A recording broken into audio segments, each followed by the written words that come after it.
अऊज़ु बिल्लाहि मिनश्शैतानिर्रजीम बिस्मिल्लाहिर्रहमानिर्रहीम। इरशाद बारी ताला है, जो तुमसे नहीं हो पा रहा उसको अल्लाह पाक के हवाले कर दो, वो उसी को वसीला बना देगा जो रुकावट बना हुआ है। अस्सलाम वालेकुम स्टूडेंट्स, उम्मीद बखैर। आज हम उर्दू जमात नहम के सबक नंबर 6 पंचायत का मश्की हल करेंगे। स्टूडेंट्स सफ़ा नंबर 42 खोलिए। सवाल नंबर 1 का अलिफ जुज़्व है। जुम्मन शेख और अलगू चौधरी में दोस्ती का आगाज़ कब हुआ?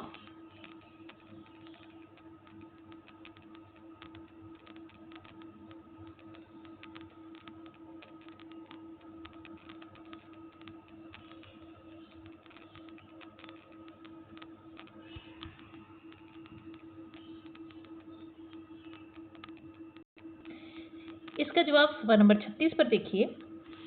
सफ़ा नंबर 36 लाइन नंबर 2 और 3 है। इस दोस्ती का आगाज़ उसी ज़माने में हुआ जब दोनों लड़के जुम्मन के पिदरे बुजुर्गवार शेख जुमेराती के रूबरू ज़ानुए अदब तय करते थे। सवाल नंबर 2 देखिए। बेजुज़ शेख जुम्मन की बीवी का खाला की मिल्कियत के हिबानामे की रजिस्ट्री के बाद खाला से कैसा सलूक था? जवाब सफ़ा नंबर 36 पर ही देखिए, लाइन नंबर 10 और 12, 10 से 12 तक। जब तक हिबानामे पर रजिस्ट्री ना हुई थी, खालाजान की खूब खातिरदारियाँ होती थीं।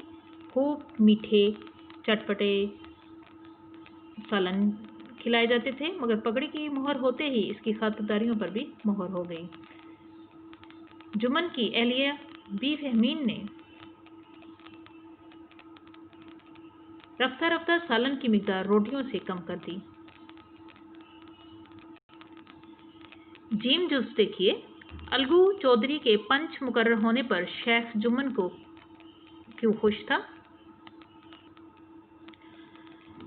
सफ़ा नंबर 36 की पहली और दूसरी लाइन देखिए। जुम्मन शेख और अलगू चौधरी में बड़ा याराना था, क्योंकि जुम्मन शेख और अलगू चौधरी में बड़ा याराना था।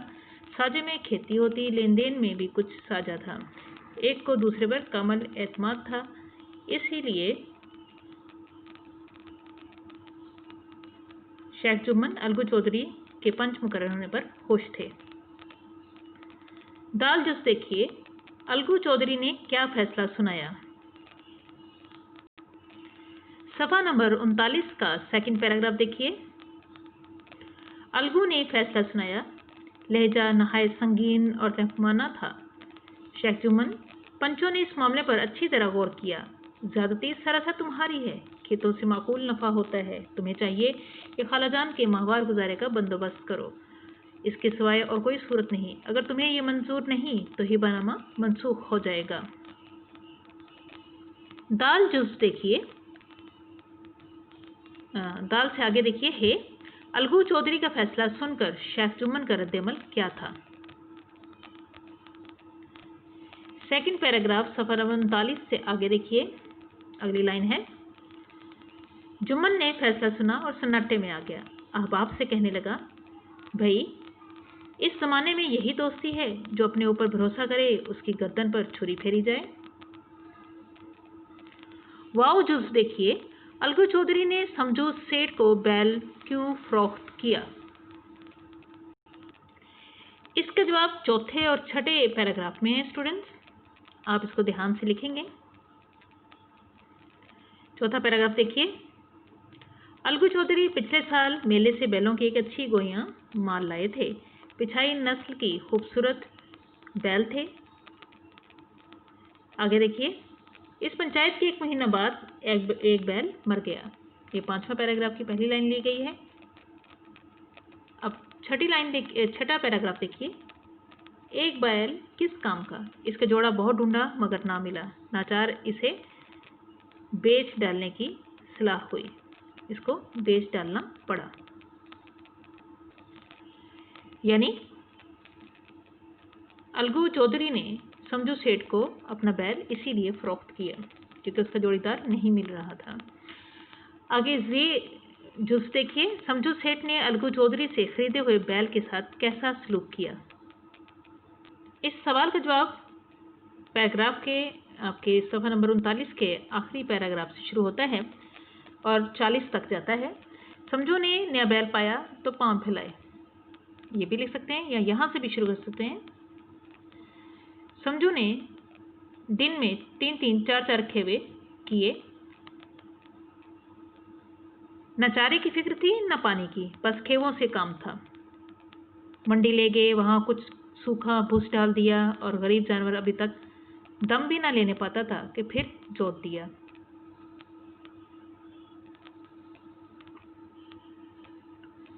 महीने भर में बेचारे का कचूमर निकल गया। यके का जुआ देखते ही बेचारे का हाव छूट जाता। एक एक कदम चलना दूभर था, हड्डियां निकल आई थीं, लेकिन असील जानवर मार की ताप न थी।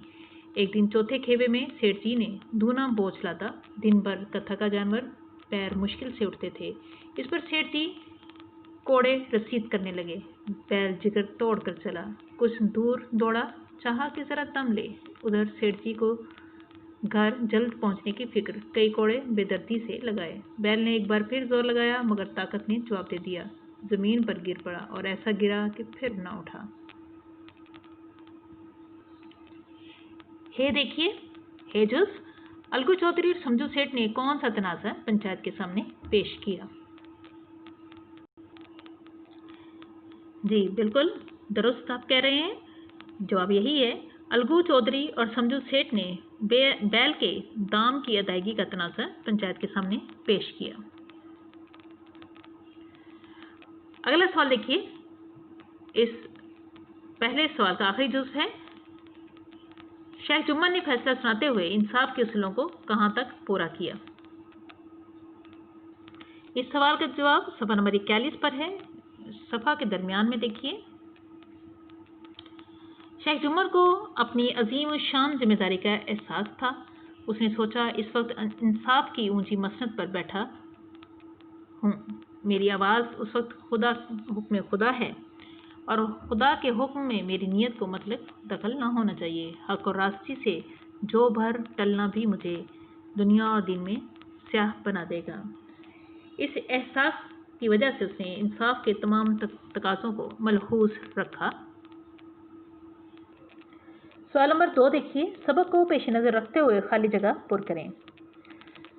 जुम्मन शेख और अलगू चौधरी में बड़ा डैश था।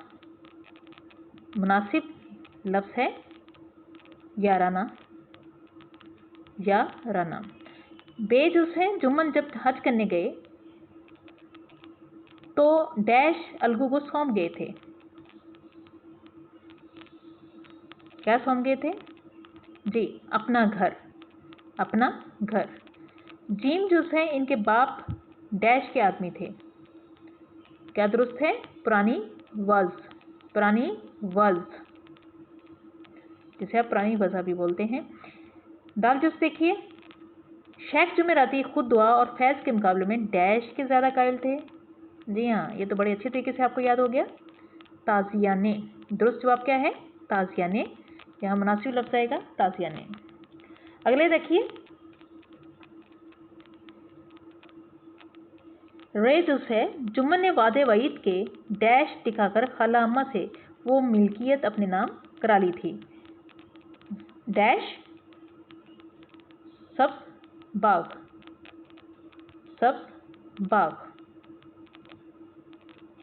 खाला जान अपने डैश की बात नहीं सुन सकती थी। जी हाँ, हे में दुरुस्त जवाब आएगा मरने। सफ़ा नंबर 43 पर देखिए, वाव जुज़ है, बूढ़ी खाला ने अपनी दानिश में तो डैश करने में कोई कसर ना उठा रखी। क्या आएगा? गिरियाओ जारी। जे जुज़ है, शेख जुम्मन को भी अपनी डैश जिम्मेदारी का एहसास हुआ। अजीमुश शान, जवाब है अजीमुश शान। हे जुज़ है, दोस्ती का डैश दरख्त फिर से हरा हो गया, मुरझाया हुआ। मुनासिब लफ्ज़ आएगा मुरझाया हुआ। स्टूडेंट्स, अगला सवाल देखिए, सवाल नंबर 3 है। सबक को मद्देनज़र रखकर दुरुस्त बयान के आगे टिक यानी दुरुस्त और गलत बयान के आगे क्रॉस यानी गलत का निशान लगाएं। अलिफ जुज़ है, अलगू जब कभी बाहर जाते तो जुम्मन पर अपना घर छोड़ जाते। टेक्स्ट के मुताबिक ये जवाब दुरुस्त है। बेजुज़, अलगू के बाप नए अंदाज के आदमी थे। टेक्स्ट के मुताबिक ये गलत जवाब है। जीम जुज़, अलगू की एक बूढ़ी बेवा खाला थी। ये जीम देखिए, अलगू की एक बूढ़ी बेवा खाला थी, ये एक टेक्स्ट के मुताबिक गलत जवाब है। शेख जुम्मन की थी। जी, दाल जुज़ है, कई दिन तक बूढ़ी खाला लकड़ी लिए आसपास के गांव के चक्कर लगाती रही, ये एक टेक्स्ट के मुताबिक दुरुस्त जवाब है। हे, जुम्मन ने बुढ़िया को प्यार भरी नज़रों से देखा। टेक्स्ट के मुताबिक ये एक गलत जवाब है। वाओ, शेख जुम्मन अपनी खाला को माँ के बराबर समझते थे। टेक्स्ट के मुताबिक वाओ एक गलत जवाब है। जे, अलगू कानूनी आदमी नहीं थे। टेक्स्ट के मुताबिक ये एक गलत जवाब है। हे जुज़ है, एक एक सवाल जुम्मन के दिल पर हथौड़े की तरह लगता था।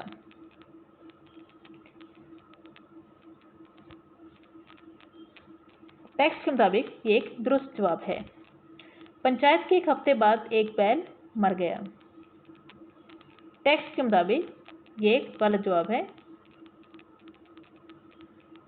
ये जो देखिए, समझू सेठ मंडी से तेल नमक लाद कर लाते और गांव में बेचते थे। टेक्स्ट के मुताबिक ये एक दुरुस्त जवाब है। सीन जूस देखिए, रामधन ने पहला नाम जुम्मन का सुना तो कलेजा धक से हो गया। टेक्स्ट के मुताबिक ये एक गलत जवाब है। स्वाद देखिए, शेख जुम्मन को पंच बनकर अपनी जिम्मेदारी का एहसास ना हुआ। टेक्स्ट के मुताबिक ये एक गलत जवाब है।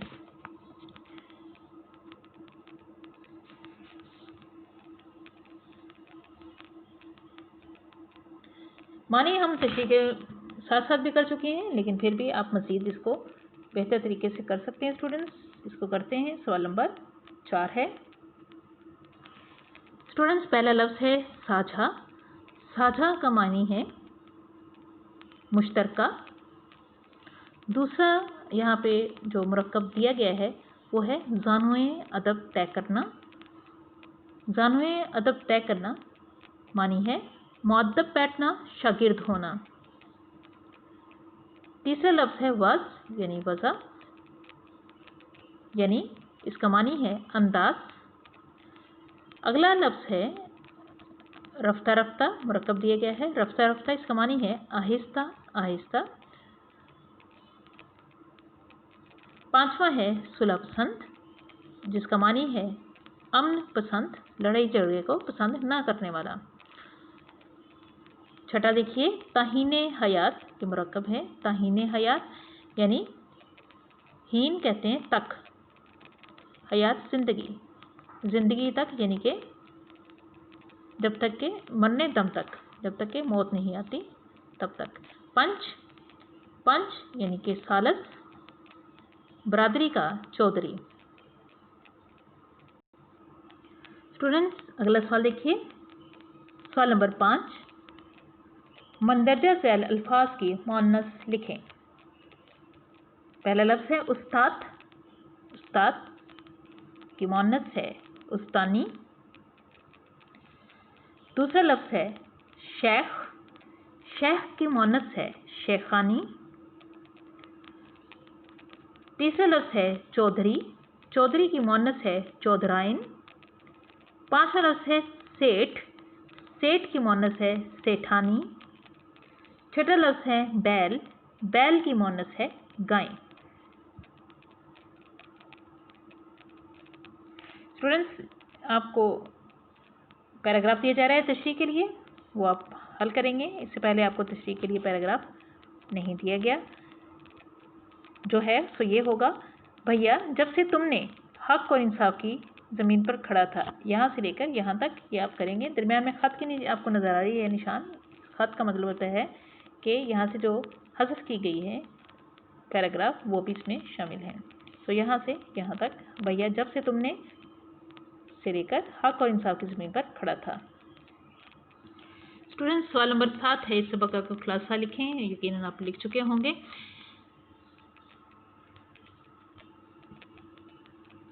सवाल नंबर 9 देखिए, झैल में मुख्तलिफ मुहावरों को दो दो जुमलों में इस्तेमाल किया गया है। दुरुस्त इस्तेमाल के आगे आपने टिक यानी दुरुस्त का और गलत बयान के आगे क्रॉस यानी गलत का निशान लगाना है। सब्ज बाग दिखाना, इसके लिए आपके सामने अलिफ और बे दो अज्जा हैं जिसमें से एक चुनना है आपने। अकरम ने मुझे मुल्तान में अपने सब्ज बाग दिखाए, ये मुहावरा है, सो गलत इस्तेमाल इसका किया गया है।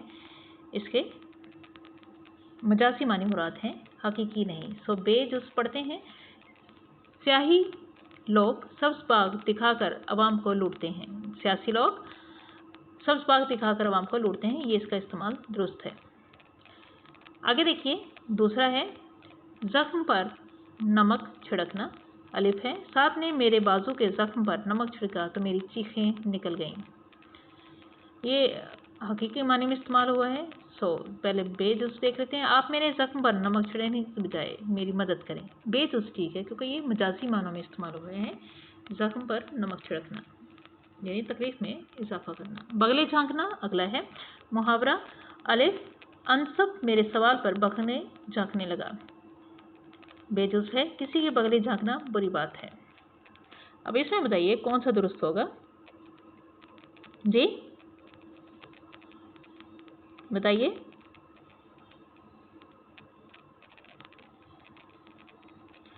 जी हाँ, बिल्कुल दुरुस्त आपने पहचाना है। अनसब मेरे सवाल पर बगले झांकने लगा, अलिफ दुरुस्त है। स्टूडेंट्स, यहाँ कुछ आपको तारुफ दिया गया है अफसाना के बारे में। अफसाना के बारे में मज़ीद तफसीलन हम जानते हैं क्या है। आप पढ़ चुके हैं अफसाने के बारे में, लेकिन यहाँ देखते हैं। पंचायत प्रेमचंद का अफसाना है। अफसाना ऐसी कहानी को कहते हैं जिसमें ज़िंदगी के किसी एक वाक़े, पहलू या किरदार को पेश किया जाता है। यह तफसीली तौर पर नावल या दास्तान नहीं होता, इसलिए इख्तिसार, मुख्तसर और वाज़ते तासुर यानी कि एक ही तासुर को बयान किया जाता है, एक ही कहानी, और कहानी से कहानी आगे बनती चली जाती है, लेकिन नावल की तरह कहानियों का मजमूआ नहीं होता। और जामियत इसकी बुनियादी सिफ्त है, जामे तौर पर इसको बयान कर दिया जाता है, ना कि फैलाया जाता है। आगे देखिए, ख़त के बारे में तारुफ बयान किया गया है। ख़त आप लिखते आए हैं, लेकिन जिस कमी और कोताही का शिकार हैं वो इसको समझ कर आप दूर करेंगे। हम सब दूसरों से बहुत कुछ कहना चाहते हैं, अपने ख्यालात, अपने हालात, अपने जज्बात में दूसरों को शरीक करने के ख्वाहिशमंद रहते हैं। अगर इस ख्वाहिश की तकमील लिख कर की जाए तो इसे ख़त नवीसी कहा जाएगा। ख़त दो किस्म के होते हैं, रस्मी और गैर रस्मी। रस्मी ख़त क्या है, हम जानते हैं कि वो ख़त होते हैं जो किसी साहिब इख्तियार को भेजे जाते हैं। साहिब इख्तियार जिसके पास इख्तियार होता है, किसी मनसब पर वो फाइज होता है, और इनमें आम तौर पर अपने हालात और मसाइल से आगाह किया जाता है। जो हम जिन हालात और मसाइल का शिकार होते हैं, किसी जगह पर रहते हुए उन मसाइल को हम बयान करते हैं और इसका हल तलब करने की कोशिश करते हैं। इन मसाइल के हल के लिए एक तरह से दरख्वास्त की जाती है। समझा जाए तो ये ख़त एक दरख्वास्त की तरह ही होता है, इसलिए रस्मी ख़त और दरख्वास्त में कुछ ज़्यादा फ़र्क नहीं होता। समझा जाए तो इनमें फ़र्क भी इतना ज़्यादा नहीं है। अखबारात के मुदीरों को लिखे गए खतूत भी रस्मी खतूत ही कहलाते हैं। हम जो अखबारात मुदीरों को लिखते हैं, मुदीर को लिखते हैं, वो रस्मी खतूत ही कहलाते हैं। जबकि अब गैर रस्मी खतूत के बारे में जानते हैं हम, जबकि गैर रस्मी खतूत वो हैं जो अपने दोस्तों, अजीज़ों, वालिदैन और बेतकल्लुफ़ जानने वालों को हम भेजते हैं। चूँकि इन खतूत में अपने जज्बात और ख्यालात का बेसाख्ता ज़िक्र होता है, इसलिए इन्हें आदि मुलाकात भी कहा गया है। एक अच्छे ख़त के लिए ज़रूरी है कि ख़त इस तरह लिखा जाए जैसे मकतूब अलैह आपके सामने बैठा है और आप इससे बातें कर रहे हैं। एक अच्छे ख़त में बेतकल्लुफ़ी से मगर मकतूब अलैह के मर्तबे और इससे अपने रिश्ते का लिहाज रख कर बातें लिखी जाएँ। ऐसा नहीं कि हम वालिद को ख़त लिख रहे हैं और इस तरह लिख रहे हैं जिस तरह के अपने दोस्त को लिख रहे हों। सो इसका लिहाज रखा जाए। तहरीर के हुस्न का ख़ास ख्याल रखना ज़रूरी है। ख़त के हिस्से दर्ज ज़ैल होते हैं। सबसे पहले मकाम लिखा जाता है जहाँ से हमने ख़त भेजना है और तारीख़ लिखनी है, उस दिन की तारीख़ लिखनी है। मकान इसे कहते हैं मकाम रवानगी और तारीख़। इसका दूसरा हिस्सा है अलकाब व आदाब। हम जब दूसरे को पुकारते हैं कि वो हमारा इससे हमारा क्या रिश्ता है, क्या वो हमारा भाई है, दोस्त है, बाप है, वालिदा है, बहन है, सो प्यारे भाई, मोहतरम अब्बा जान, इस तरह।